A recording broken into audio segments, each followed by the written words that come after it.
Good afternoon, everybody, and welcome to today's Open to Export webinar about the opportunities and challenges of exporting to Latin America.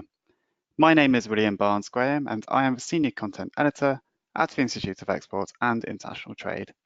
Next, please. Open to Export is a free online service helping small businesses get ready to sell overseas through our step-by-step articles and guides, regular webinars, our Export Action Plan tool, and our quarterly competitions. You can find out about all of these on our website at www.opentoexport.com. Next, please. Open to Export is powered by the Institute of Export and International Trade, the UK's professional membership body for traders. Endorsed by the World Trade Organization and the International Chamber of Commerce as a small business champion, we offer a unique range of individual and business membership benefits, education and training catering for beginners through to master's degrees, and an always exciting and prestigious programme of events celebrating UK businesses' exporting achievements.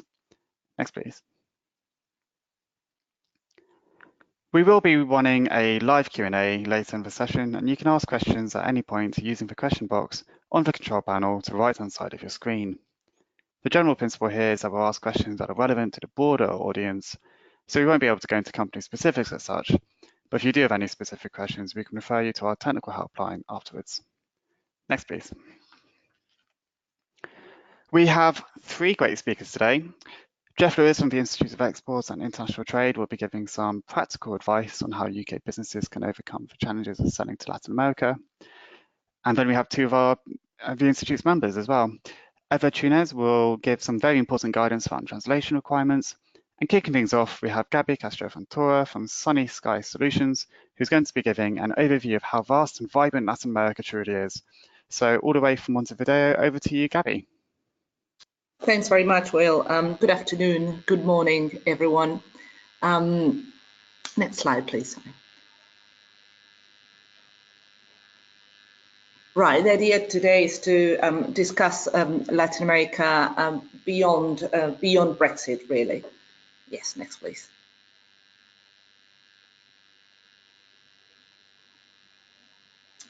What we're going to cover today, first of all, is what is exactly Latin America, then discuss the implications of Latin America for Brexit, and then some practical advice, so some tips to get you started. Next, please.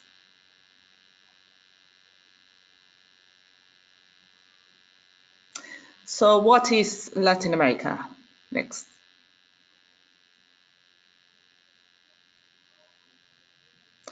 When you think about Latin America, what you probably think of is some of the stereotypes that surround a region, such as football, carnival, music, modeling, crazy politics, and so on. So that's what most people in the UK consume every day about a region. Next, please. The sort of Latin America that I want to discuss with you today, the Latin America that I work in every day here, it's a different Latin America. It's a Latin America of opportunities, of sectors, of products that you probably don't see every day. For example, this is a substation in Costa Rica, and working for this company from Yorkshire called Ellis Patents, we sold some cable cleats, something very specific for this project. Next, please. This picture was taken in Central America. Sorry, this was actually taken in Colombia. PBS International is also a company, a very small company from Yorkshire, from Scarborough, and they specialize in pollination control products. And the person on the left-hand side there is Hannah Senior, who's the MD, and we traveled across Colombia and Ecuador looking for opportunities and developing some products for these markets. Next, please. Another example is this company called Crystalix, and the person in the middle is the regional development manager, and they're doing some work in South America, and we supported them here in Uruguay, looking at pastures and animal feeds and the like. Next, please. So this is the Latin America I want to talk to you today. Latin America, as we discussed, is a region. So there's 20 countries. So when you ask questions later on, just bear in mind whether you're talking about this whole region or about a specific market. So 20 countries divided geographically into 3 areas. You've got North America, so Mexico is actually in North America. Then you've got Central America and the Caribbean, which is a completely different part of Latin America. And then you've got South America, which is where I'm now. There's 600 million people in the region, so it is a massive market for you, out of which around half of them are middle-class consumers. Next, please. The other things to bear in mind about Latin America is that there's a lot of natural barriers here. So, for example, you've got a desert, you've got the Amazon and the jungle, you've got mountains. There's the logistics side of trading in Latin America is very hard. So, for example, to ship a container from the UK to the Caribbean coast in Colombia costs 3 times less than shipping it from the coast of Colombia to Bogota, which is the capital city. So that, understanding that, for example, if you want to do business in Chile, there is no way that you can ship, at least not sea freight, into Brazil and then cross. It looks quite small, the distance there. It's actually not only massive, but you have to cross the Andes and maybe a desert, depending on which point you cross. So natural barriers, distances. I was discussing with Will from the Institute of Export just before we started that if I wanted to go to Mexico today from where I'm here in Montevideo in Uruguay, it would take me about 12, 14, 15 hours. It's a really massive continent. So, for example, if you're coming over to do some scoping or to meet distributors or to do some research, you've got to bear in mind that, for example, a flight from Buenos Aires to Mexico is about 12 hours. Maybe Buenos Aires to Bogota is about 7, 8 hours. For me, when I go to Panama from Uruguay, although there is a direct flight, it's about 7, 8 hours. So distances are massive. There's no trains hardly. So most of business transport is really air travel. So that's a big difference with Europe. And there's no cheap, there's a few budget airlines, but there's not really EasyJet, Ryanair type. We might be thankful about that, not sure. But so that's a big thing. It's very expensive to travel within Latin America. And then you've got to bear in mind when you come over things like differences in climate, in altitudes, in natural disasters. There's some areas in the west that are more prone to earthquakes and so on. So the idea here is to show you that it is a very rich and varied region. It's not homogeneous. So that means that doing business here, you need to take into account exactly why you're doing business. Next, please. Apart from the geographical side of things, you've got also different currencies. We do all tend to trade with US dollars, so that's not a problem. We struggle a bit with the pound. It's not terribly common to trade in pounds. There's some exceptions, but each country has its own currency with a couple of exceptions. Ecuador, for example, uses dollars, but in general, you've got to, even if you trade in dollars, you need to understand what's going on with the local currencies. For example, what's going on now in Argentina with the devaluation, and what happened in Colombia as well with a massive devaluation. That is going to make your products instantly more expensive in the local currency. So it doesn't matter whether you're getting paid in dollars or pounds or euros or whatever. Just bear in mind what's going on with these local currencies. It will affect your sales massively. There's also different tax and legal histories and legal backgrounds.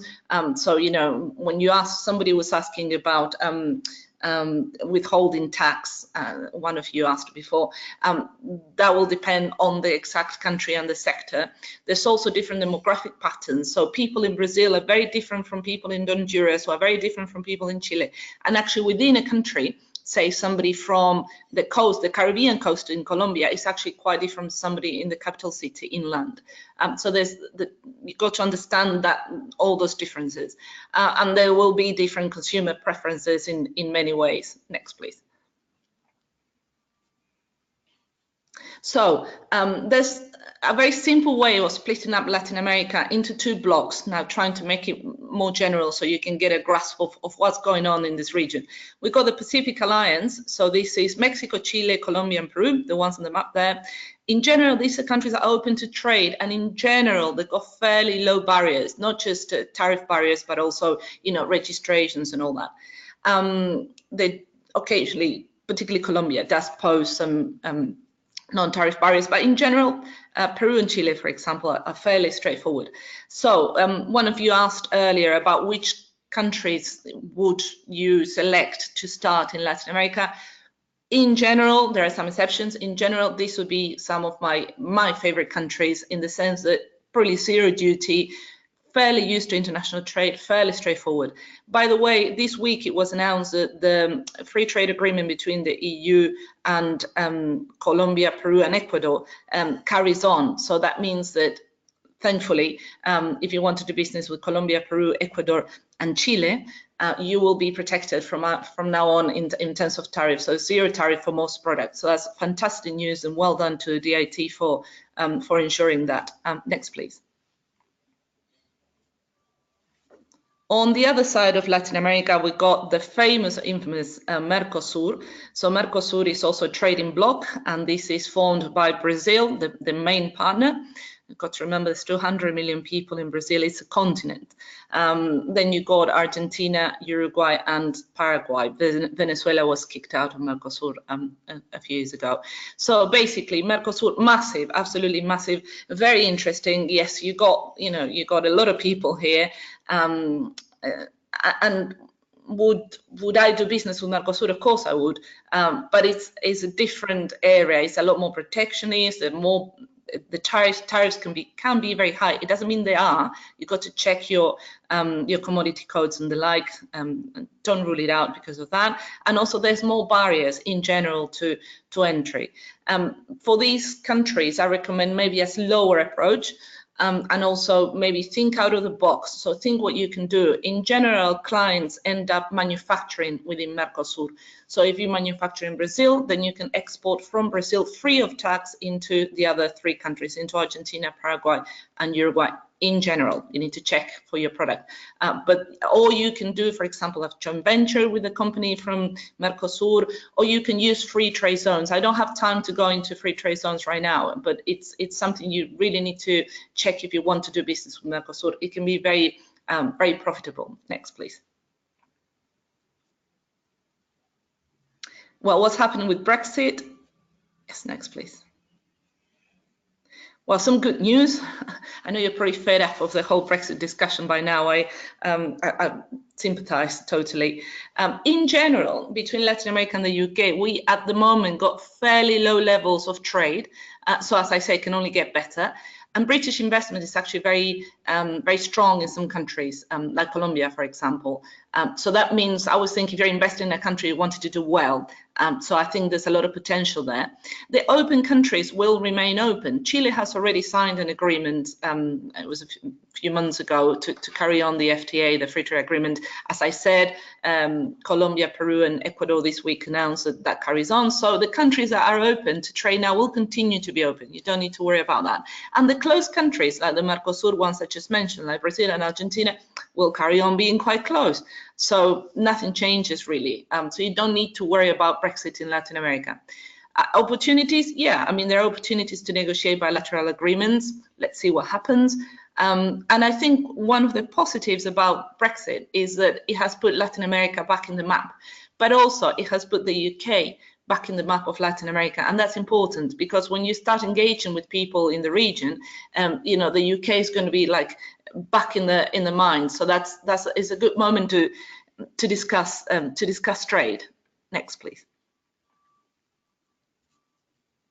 So why Latin America? To sum up, we discussed 600 million people, 300 middle-class consumers. It's a region that has been, depending on the country we're discussing, this is not all the same, remember there's 20 countries, but in general, most of the countries have been growing steadily for 15 years. That means we need everything. So when somebody was asking where are the opportunities, what can you sell to Latin America, we need everything. We need from airports and roads and financial technology, English language training, master's degrees, what else? You know, we need all of that. But for a region that's fairly young and that has been growing, it has a very strong need for almost everything, I would say. It's a region that in general, in the last 15 years, has been politically and macroeconomically quite stable, some exceptions like Argentina and Venezuela, but in general there's a lot of stability. This is not the Latin America of the 80s. This is definitely a very different Latin America. There's a love of British goods and services. You know, the UK is very much valued as a manufacturing country in particular, but also for design and services and so on. We're culturally close. I mean, one of the things that probably disappoints you when you travel to Latin America is it's nowhere near as exotic as you thought it would be. We're culturally actually very similar, particularly where I'm now in the south of South America. So south of Brazil, Uruguay, Chile, definitely Argentina. There's no major cultural clashes. And your competitors are probably here. I don't know if you looked already, but if you, if you Google and find out what your competitors are doing in the region, more likely than not, they're here or they're likely to be here very soon. Next, please. So as I said, where are the opportunities? Everywhere is what I mentioned before. First of all, you've got the sectors that are linked to economic growth. So anything from airports, metros, there's a big one, by the way. Anything to do with highways, smart cities, logistics is a big one as well. So anything in those sectors and the sectors that feed them is very important and very much in need. Then you've got more looking at consumer market, all the sectors that are linked to the middle class. So we've got a growing middle class. So we need, as I said, we want to buy luxury items or aspirational luxury. We want to educate the children. We travel a lot more, so Latin American tourism. All sorts of things. From women are more in the workforce now, so maybe convenience food, packaging has changed. You know, there's a lot of products and services that are needed to support that growth of the middle class and change in behavior as well, and consumer behavior. For example, people living on their own or women in the workforce and on all that. And then you have to think that Latin America is a big exporting region. So one thing that we do very well is to export commodities. So anything that feeds into exporting commodities, for example, agriculture. So if you work in, say, packaging or refrigeration or anything to do with our primary sectors, mining as a big one. And when I say mining, I don't just mean those massive machines and all those conveyor belts and all those things. I mean, for example, you've got to feed the miners. You've got, all that. I work a lot in packaging, that's why I mention it, but there's all of that. You've got to educate them as well. So I've seen, for example, some English as foreign language training specifically for agriculture and mining, which is very interesting. Another sector is forestry, in particular in countries like here, like Uruguay or Chile, Brazil as well. Anything to do with getting all this produce out of the region, so anything to do with logistics. So those, just think what we are good at, and then think how you can supply those sectors. Yes, next, please. Yes, next, please. So some practical advice to finish here. Research. Well, first of all, is Latin America right for you? Is it right for you now? That's the first thing. Just make sure you do loads of research. Plan. In Latin America, you need a 5 to 10 year strategy. If you're looking for a 1 year plan, it just doesn't work. One of you asked before the webinar, one of the questions you sent was, how do I make contacts? How do I build that network? Well, that is one of the reasons why you need so much time, because business is very personal and you've got to speak to a contact of a contact of a contact. So you don't just, cold call. You have to go through a network, and that takes time. The other reason why things are quite slow here is the level of bureaucracy. It can be quite insane. And people just have a much slower pace of doing business. I am from Uruguay, but I lived 13 years in the UK. I've been back here 6 years. And for me, the one thing that still I struggle with is the pace. You know, it's despacito, despacito, mañana, mañana. It's all slow. Be patient. That's along the same lines. Think regionally. You know, just remember that each market is different, but this is a region. So depending on your sector and your product or services, make sure you understand the links, right, between different countries. Sometimes, for example, it might be that a Chilean company that you can sell to in Chile is actually very strong regionally. There's companies called multi-Latinas that do that sort of thing. So they might take you into the whole region. Don't rely on emails. Very practical advice. We just don't do emails. It's very difficult to get most Latin Americans, particularly distributors, to engage via email, even if they know you. You can imagine what it's like when they don't know you. And yes, sorry about the carbon footprint, but visit as often as you can. And you need to send your senior stuff. That's a big one. And be flexible. I mean, look at what's going on in Argentina. You look at what's going on in Brazil. You got to learn to adapt to this region. Yes, next, please. Well, that's it for me. I'm all ears. I don't bite. So that's my email address there, global@sunnysky-solutions.co.uk. I'm also on Twitter, UK Latin America. So any questions, let me know. And thank you very much for listening.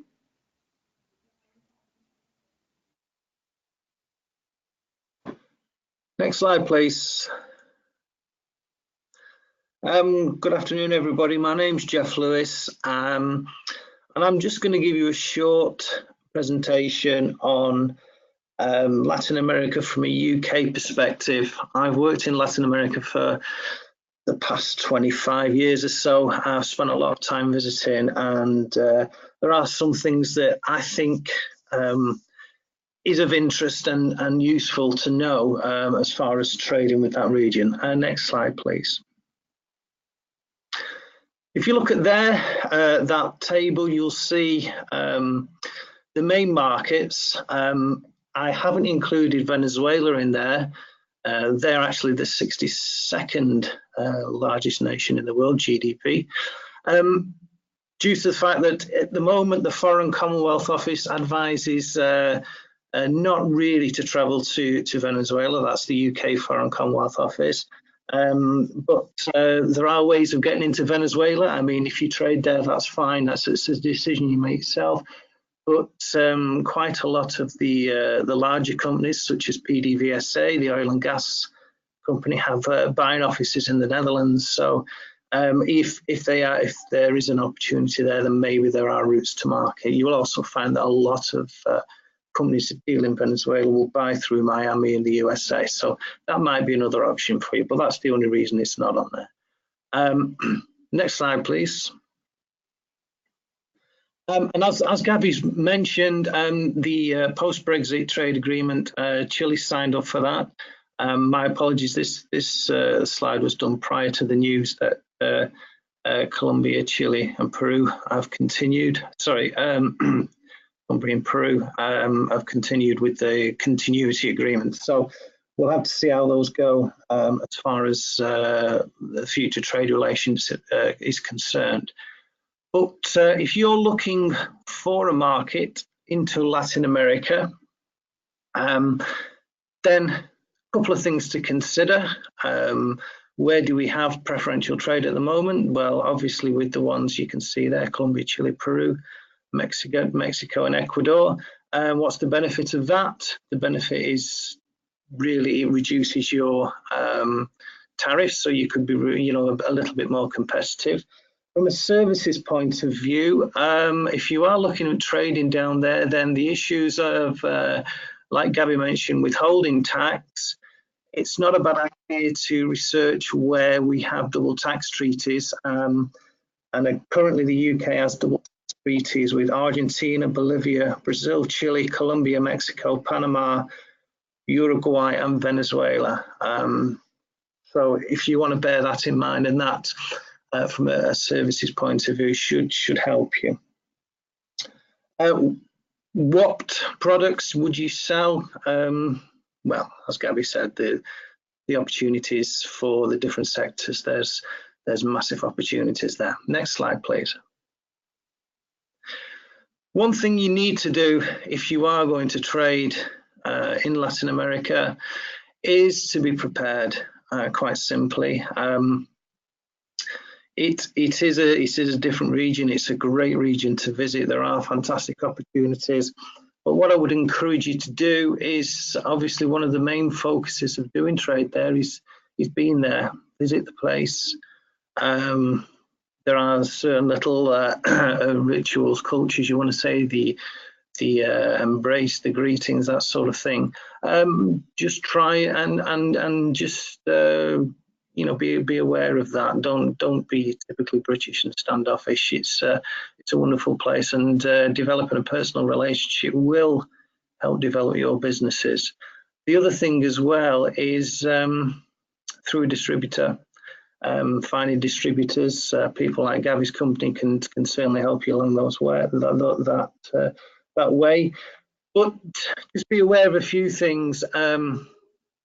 If you do communicate with a distributor, a partner overseas, continue to do your research. You may get contacted by somebody to say, "Can we sell your products?" Great, but are they buying your products just because it's part of a tender? Is this going to be a long-term relationship? Just because somebody does want to buy your products doesn't necessarily mean they will want to be your distributor. Something else to bear in mind as well is if you are communicating with somebody and you do visit the region, always try and ask them politely if they speak English if you don't speak Spanish. The reason being, with Google Translate and things like that, people can actually be seen to be proficient in a language, and it'd be quite embarrassing to get over there and suddenly realise that the person you're meeting doesn't have a great command of your language if you don't speak Spanish. The one thing I would say, if you are going to tackle this region, then it would be quite a good idea to try and learn a little bit of Spanish. Next slide, please. Again, it is a large region. If you wanted to go down there, you obviously want to maximize your time. You want to meet as many people as possible because you are going a long way, and the flying times, as Gavi mentioned, is long. If you said, well, my main markets are Brazil, Argentina, and Mexico, then the Mexico leg of that trip is a long way. So you need to be able to make sure your scheduling is correct. Just one thing that I was caught awares of, but the altitude, especially in Mexico and Quito in Ecuador, that can just take you by surprise a little bit. One route to market possibly is to look for trade shows or DIT missions, things like that. That will certainly help you in developing your trade overseas and there. And the other thing as well, as I mentioned previous slide, is try and learn some Spanish. Have your marketing material in Spanish. I'm sure Eva will go into much more detail about that. And the other thing as well, if you want a web presence out there, then look at geographical hosting, getting your domains in the .com.ar or .com.br domains. And have those hosted in the local country. That'll certainly help with your SEO. Next slide, please. And again, on the research side of things, be aware of certain issues. It's not always the best option to go for the biggest country. Everybody looks at Brazil, going back to the BRIC economies. But does Brazil suit your products as such? It is a closed country, but when you start looking at the actual costs of getting your goods into those countries, then this is where you need to start doing some due diligence. If you look there, customs value when imported, if you look at what that actually means is that when your goods arrive in Latin America, if there is duty applicable on your products, then you are going to pay duty on the shipment cost, the transaction cost of the goods. So you need to be aware of that, because if we are going to ship to Latin America, then obviously it's a long way. So, you know, the costs could go up, especially if you ship by air. Hence the reason why the preferential trade agreements, they are obviously something to consider, and the continuity agreements after Brexit would certainly be definitely worthwhile. Whether or not they will follow the same rules of origin, we'll have to see, but it's obviously a positive step in going forward. The other thing as well is when you are classifying your products in the UK, just be aware that, for example, in Brazil, they do have their own nomenclature, the 7th and 8th digit, which can change, and it can change the description of your products as well. So, you know, you need to, you can take advantage of that if you can comply with the descriptions and the rules as such. Don't fall into the trap of just accepting business. Know your responsibilities. So, you know, when you are negotiating right at the initial stages of talking with distributors and agents as such, whichever way you want to go, then make sure you have your schedule of trade in place. Make sure you know your responsibility, your Incoterms that you're going to trade under. And certainly for certain countries like Brazil, then, you know, you don't want to be accepting delivery duty paid clauses due to the fact that on top of the duty paid value, which includes duty on the shipping cost, then you have tax on industrial goods, which can range between 5 and 15%. You've got funding of social security, which is just over 10%. You've got funding of social integration. All those taxes are applicable to the import of your products.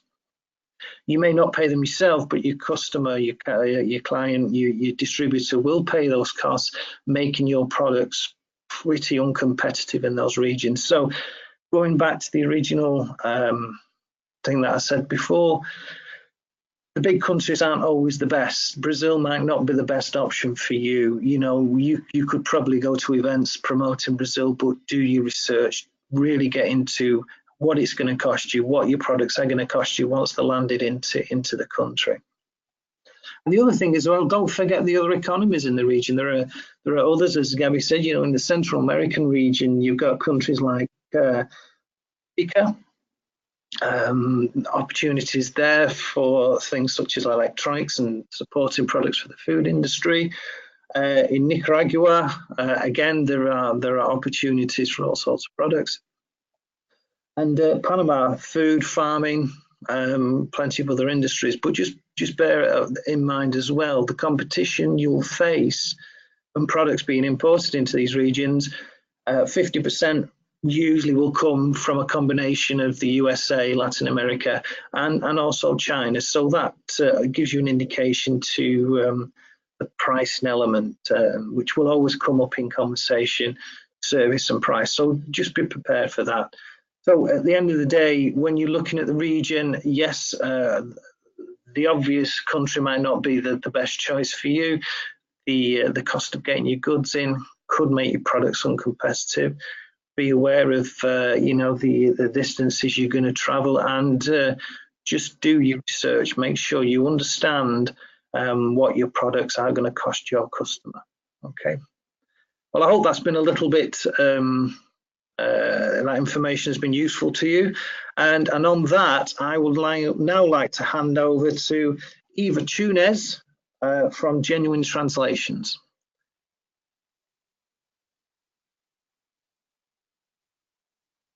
Hi everyone, thanks for the introduction, Jeff. Next slide, please. Did you know that there are 469 million Spanish native speakers in the world, of which 418 million are in Latin America and the USA? You probably already know that Spanish is not the only language in Latin America. There's Portuguese in Brazil, French in Haiti and French Guyana, and even Dutch in Suriname. Next slide, please. And Suriname is a country to the north of Brazil, between the two Guyanas. Next slide, please. And of course, there are also the indigenous languages in some of the Spanish-speaking countries, where they are official languages together with Spanish. And do you know that the Spanish from Latin America is different from the Spanish from Spain? And the Portuguese from Brazil is different from the Portuguese from Portugal. Think about British English and the American English. There are words, expressions, and accents that are different depending on which side of the world you are in and the influences that surrounding countries have had in the language, and which they still do. And do you know that more than 70% of consumers are more likely to buy your product or service if it has information on their own language? And it's not just labeled on the packaging, it's the website, Amazon listing, a review, etc. Next slide, please. So you've been sold by the wonderful area that is Latin America and the amazing business opportunities it offers. Now, how do you deal with the language barrier? What do you need to do in order to sell your product or service successfully over there? First, you need Latin Americans to know what your product or service is, how it's going to solve their problem, whatever this may be, and how they can buy it. You need to attract them and engage with them so that they want to buy it, basically. So you need your marketing material translated, but before you translate everything, think about what's the most cost-effective way of promoting your service or your product in that country. It could be through digital marketing, like your website, blog, social media channels, listings on Amazon or eBay. Or perhaps you are going to a trade show in the country, or you are meeting potential clients, in which case you will need to translate your business card, flyers, or brochures and banners. Secondly, if what you are selling is a product, depending on the type of product, you may need the labels, back of pack information, and the instructions translated for it to be legally compliant. The Institute of Export or your trade advisor will be able to help you find out about the specific requirements for each country. And the same applies to the legal documents you'll need translated. They sometimes differ from country to country and whether you are exporting a product or a service. As a standard, it's advisable to translate contracts and terms and conditions. And finally, there is, of course, the customer service. It's true that some businesses will use agents and distributors, but nothing stops clients from contacting you directly, or you may want to reach certain clients directly before or instead of using any agents. A way around this is having some of the introduction emails you send out translated, or having a translator and an interpreter for certain communications and meetings over the phone or face-to-face. Next slide, please. Going back to translating your marketing, I would like us to take a closer look at some of the options. Most businesses nowadays use a website as their digital business card. It's widely available to anyone anywhere in the world, and it can be easily updated. We want Latin Americans to be looking at our website and feel connected, feel engaged, and wanting to buy our products or services. So we are going to localize our website. And by localizing, I mean a step further from translating it. We're going to adapt it to the Latin American culture and language to how their websites read. An example I tend to use when explaining localization is the word home on a website, and how a literal translation in Spanish would be casa or hogar. But on websites it's translated as inicio, which means start. Some good news is, in most cases, you don't need to translate your entire website, unless you want to, of course. If we are trying to be cost effective, perhaps we can create a page within our website for that specific country or language, and which summarizes our offering. Whatever the case, don't forget to include SEO keywords in the target language for that specific country or area. Most translators who specialize in websites should be able to offer this and still make the text with the keywords read naturally. With blogs, be very careful with the post you translate or write in a foreign language. It has to be relevant to the audience you are targeting, and it should also include SEO keywords. The same applies to social media. Only post relevant information for your audience, and before you do, choose the platform where your foreign potential clients hang out to maximize your return on investment. Business cards are usually recommended to have the English on one side and the foreign language on the other, and always hand your business card in with the language of your client visible. Flyers, brochures, banners, and adverts. With these, translators need to work a lot with formatting and the space they have for their text, because some languages, like German, for example, span considerably, and the words are usually longer. Translators also need to be highly creative when it comes to adverts, and bear in mind the target culture, humor, etc., to make the advert clever and attractive. And this is what's known as transcreation. Next slide, please. And this is a classic example of an advert translation that went completely wrong. Next slide, please. Let's have a quick look at different types of translation, some of which I've already mentioned. Many people still refer interpreters as translators. Translation is only written, interpreting is only verbal. Localization is the technical adaptation of a language to the local area, language, and culture. I didn't realize how important localization is in exporting until I heard an exporter say that they had to go via the distributor way in China because when they translated their website into Chinese, the address fields on their contact form were filled out incorrectly by their Chinese clients because the Chinese addresses are written in a different format to the UK ones. And so their products never arrived to China. So there you go, that's localization or lack of it. Transcreation is used when translating advertising material and it's rewriting in the target language, not translating, rewriting or even writing from scratch, sometimes with no English text as a reference, in order to get the right emotions that are going to sell your product or your service in Latin America. A sworn translation is done by a sworn translator, and the sworn translator has been authorized by the government to legally certify a translation. Spain and Brazil, for example, have sworn translators, and in the UK, for instance, is not required. And notarized translation is certified by the translator and a notary public, who certifies that the translator is who they say they are. They don't certify that the translation is true and accurate, as many people would think. In countries like Argentina, this is usually how they require legal translations to be certified. Next, please. Now let's look at the Latin American Spanish. In total, there are 19 countries in Latin America as well as Puerto Rico where they speak Spanish. And these are the blue countries on the map. We've already talked about how Latin American Spanish is different from European Spanish. But do you know that these blue countries also have their own particular accent, words, and expressions? Without going into too much detail, we could compare this with the differences between the English spoken in England, Scotland, and Wales. When it comes to translation, you only need to take these differences into consideration if you are exporting to several of these countries and using a lot of marketing and advertising. Always remember that you are selling, not just communicating. Next, please. Another piece of advice is have a translation plan. The same way you plan your marketing, finances, and business in general, when you are preparing your export strategy, you need to spend a little bit of time writing down why you need to translate or what you want to achieve with the translation, what you're going to translate, who you are going to translate it for, and when you need the translation for, ideally.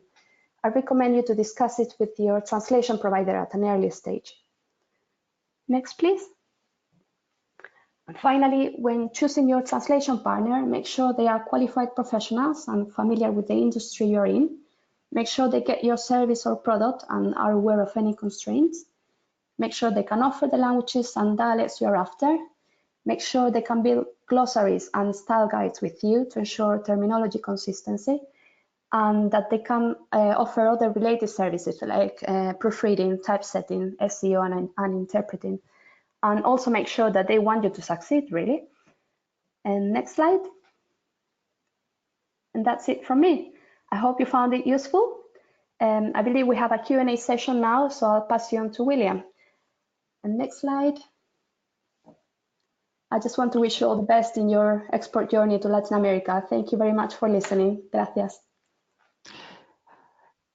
Thank you very much, Eva, Gabby, and Jeff. So much information there, and I hope everyone has found that useful. We're now going to open the floor for questions. So you can ask questions using the control panel on the right-hand side of the screen. The first question is, we've had a couple questions in regarding the food and drink sector. One from Joanne, who apparently met Gabby in Montevideo in 2018, and she asks, do you see opportunities for food, drink, and consumer products in Uruguay? And we also had a question from Conrad, which was, what issues are there in relation to registering food and beverage products? Gabby, do you want to kick off with that? Yes, please. Hi, Joanne, if you're around. In terms of registration of food and drink products, that very much depends, as I said before, on the country. So in some countries, it's very straightforward, like Chile, for example. Once you gather all the documentation you need, and what documentation you need depends on the product, and you should ask your distributor or local partner or client. It can take a little while, but it's not difficult, say, for example, in Chile or in Peru. In countries like Uruguay, Brazil, Argentina, again, Mercosur, and the most protectionist countries, it does take quite a long time. It's a lot more expensive. It's more bureaucratic. It takes time. It's worth it because they're very interesting markets. Going to the question regarding food and drink opportunities in Uruguay, Uruguay is the country where I'm now. It's a very interesting market because it's got the highest GDP per capita of the whole of Latin America, together with Chile. It's a small test market, so even if things go wrong, it can't be too bad.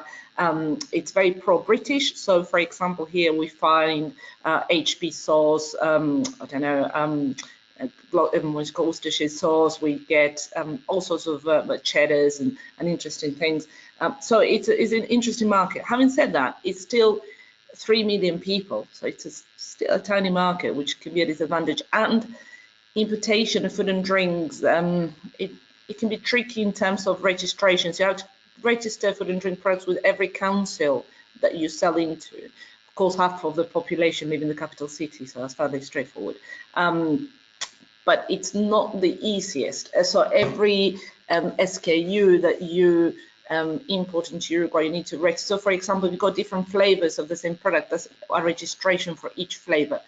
It takes some time, and they do ask for all sorts of weird and wonderful things. So it is very annoying. We're working with the British Embassy here in Uruguay to try and reduce particularly the ludicrous kind of requirements. It's still interesting because Uruguayans do buy a lot of. I lived in Skipton in North Yorkshire for 6 years, and about 4 days ago, I found some chocolate from Skipton here in Uruguay. So it can be done. It's amazing. It probably doesn't come directly from the manufacturer, it probably comes through a consolidator.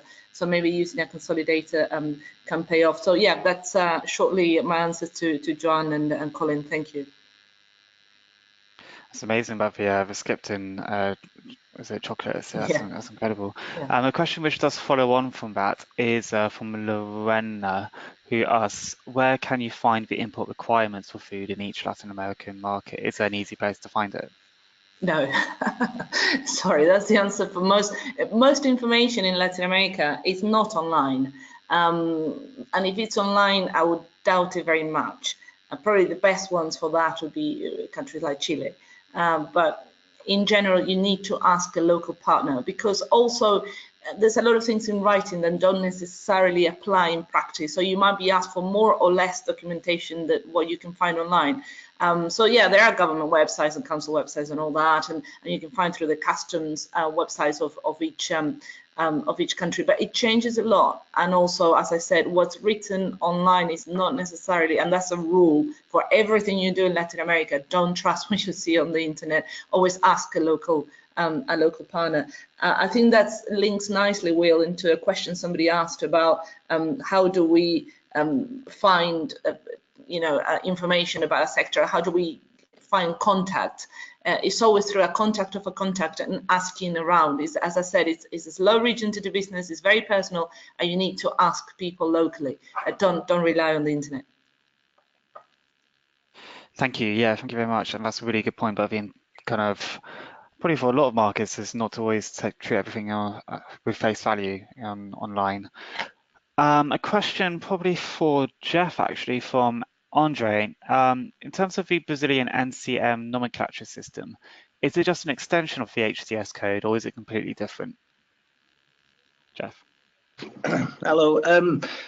No, it's an extension. We use the same HTS codes in the EU, or the same around the world, but yes, they have their own nomenclatures down in Brazil. So not on every single product, but when you start looking at the industrial products, so from chapters 84, 85 onwards, you'll tend to find they will have more their own nomenclatures and descriptions to define a product a little bit more.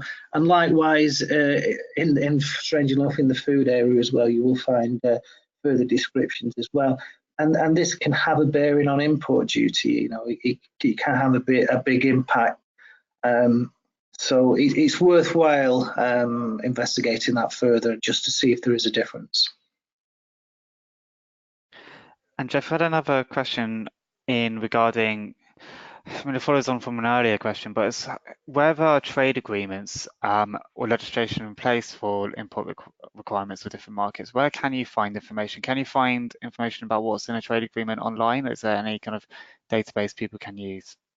Well, the trade agreements, the preferential trade agreements we have with the countries mentioned are online, and they are part of the customs notices. So if you look at the customs notice, put that into Google and put the number 828 behind it, that will give you the main rules of origin and how we trade preferentially. And the one for Mexico has an individual customs notice, which is 832. If you go into there, it will show you the different rules for the different chapters of the tariff, and the chapter, if anybody isn't aware, is the first 2 digits of the code. So yes, you can find that information because these are, in the case of Chile, Mexico, these are bilateral trade agreements. So that's where you'll find the information on how to comply. Thank you. It's a slightly speculative question, so I'm not quite sure how much you'll be able to say to this, Gabby, but it's from Abe or Abe, who's saying that Colombia, Peru, and Ecuador have today joined Chile in signing continuity agreements with the UK. Are you aware, or do you have any idea of which other Latin American countries may follow suit? I wish I knew. My feeling is that, as I said, Mexico could be next because it's already open, it's already got a kind of a copy-paste agreement that they could use. There have been talks about Mercosur having and signing a free trade agreement with the EU. Would it be a priority for the UK to sign something with Mercosur? I doubt it very much. Because the level of effort for a very stretched civil service, I think, would be too much. I would love it if it was Uruguay next. I doubt it because of political reasons and the like. So next, I would say probably Mexico is good. There may be some Central American countries like Panama and Costa Rica, which are, by the way, already very open to trade. Those are nice countries to deal with as well. We haven't discussed much about Central America, but Costa Rica and Panama are very interesting. Maybe there between those three, I would say. Excellent, thank you. We shall see in due course, I'm sure. And we've had a few questions asking about what sorts of opportunities there are for different types of sectors. So just to quickly whistle for a few of them. Gabby, what sort of opportunities are there for things like education companies, training services companies, and we've had one asked about travel accessories for children as well. So kind of, yeah, what's your kind of quick answers to those sort of sector questions? Yeah, and I'll start with the travel accessories. I think I know where this one's coming from. Absolutely. I mean, there's a lot of children, you know, demographically, it's very interesting for anything children related. If you go to any nursery shop here, you'll find most of the products are, I mean, this is sort of high segment, you know, like a nice segment. You know, we love our children. We've got loads of children. We spoil them, and we spend a lot of money in our children. So definitely a market for sort of premium children products. You need to find the distributors, the correct ones. There's probably only 2. I worked a lot in these sort of segments, and there's probably only 2, maximum 3 good distributors per country, no more than that. So you need to find them because you need to target the segment perfectly. Otherwise, you're competing with cheap Chinese imports or cheap Brazilian products, and you don't want that. In terms of English language training and education, massive, absolutely massive opportunities. But you need to understand the market well because there's an awful lot of things here already. So you need to know where you stand, who your competitors are. You know, maybe English language training. There's been you know, companies here, British companies, Canadians are doing quite well now. Americans have been here for maybe 20, 50 years. So you need to, it's already quite developed and quite mature in that respect. So it's key to understand the market. It's also important to understand whether these markets are sort of pro-British English or pro-British education, or whether they are more inclined to go for American education. And there's a huge difference between the south of South America and the north of South America in that respect. So yeah, definitely opportunities for any of those, but please make sure you understand what's going on in each market. Great, thank you. And I'll do a question quickly for Eva, and it will retract some of the points you made, but it's always good to clarify. It comes from Colin, who's said they have products and marketing material localized for European Spanish. Is Canvas be acceptable for Latin American market, or do you need to kind of localize it? Hi, thanks for your question, Colin. It is acceptable, but be very careful because some words, some very common words from Spain have a very negative connotations in Latin American Spanish. So I would recommend you to have the translated material checked by a linguist from Latin America to ensure no one is offended, really. If you are already trading with Spain or plan to, I would recommend you to localize what you have into Latin American Spanish and have the two versions, just to ensure the right language is used and increase your engagement, which is very important, especially with the marketing material. Yeah, can I just add one more thing in that respect, Will? Because I've seen this mistake being made again and again by British exporters. If you are going, for example, to a meeting or a trade show or a mission in Brazil, please don't take Spanish language brochures and materials. Please take Portuguese, Brazilian Portuguese ideally, but otherwise just Portuguese. The same the other way around. So if you're coming to the rest of the region, don't bring Portuguese materials. If in doubt, English is better than making the other mistake. It's a very common mistake, and it can totally, put people off. I would definitely invest in maybe very small translation. Don't get everything translated. Maybe just 2 sides of A4, but in the right language, and as Eva was saying, localized, because it can go horribly wrong. Yes, I completely agree with that. Thank you both. And we'll do one last question because we're running short on time now. I'll focus one to Jeff initially. It's about asking for an expansion on withholding tax again. So what is the actual process for doing it? What paperwork would need to be done? Well, it would be on an individual basis. I can't really expand on that. Depending on the amount of tax and the country it's within, and depending on the services. I mean, it's unusual for it to be on products, although that can happen. But usually it's based on income, and then if you're getting royalties on products and sales within the country, then you also need to look at that.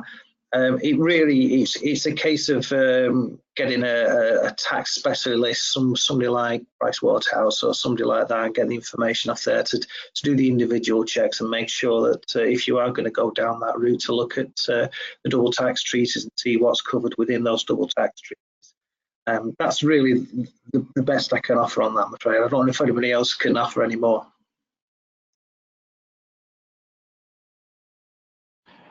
Doesn't look like it. So yeah, there might be one to take offline. And yeah, I think we are running quite short on time now. So anything else we didn't get to, feel free to contact us at admin@opentoexport.com, and we can see if we can forward you on to the relevant person or forward you on to the Institute of Export's technical helpline, which may be able to help you. So yeah, thank you so much to Eva, Gabby, and Jeff. So much information there, and I hope everyone has found that useful. Cool, next slide, please. So yeah, as we wrap up, in terms of what the Institute of Export is doing at the moment, many of you would have heard about the new export control profession we set up for people involved in controls and licenses. If you're involved in that work, this is a great opportunity to gain industry recognition, access continuing professional development, and get support from a network of professionals in this space. More information can be found on our new microsite, exportcontrolprofession.co.uk, and we'd be delighted to tell you more about how you can get involved. The Institute also continues to do a lot of work in professionalising skills and knowledge around international customs as well. This includes our Customs Pathway, which is an ideal way for you to become a recognised customs expert. It's a combination of one-day training courses that can be taken towards gaining a Customs Practitioner Award.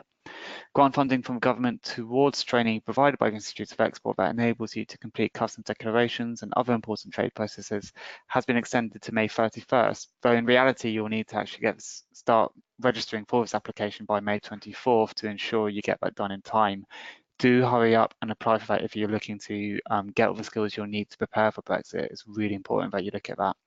And the Institute is also taking its World Trade Summit programme to Belfast and Bristol this summer. More information about all of this activity can be found on export.org.uk. Next slide, please. And in terms of Open to Export, we're continuing to go beyond the EU with 2 more market introduction webinars on the USA and Africa. The next session will cover the USA on June 25th, and you can find details to both of these webinars at opentoexport.com/webinars. As always, please take our exit survey to let us know what you thought of today's webinars and to give us any suggestions for improvements or future topics. But for now, thank you everyone and have a great afternoon. Goodbye.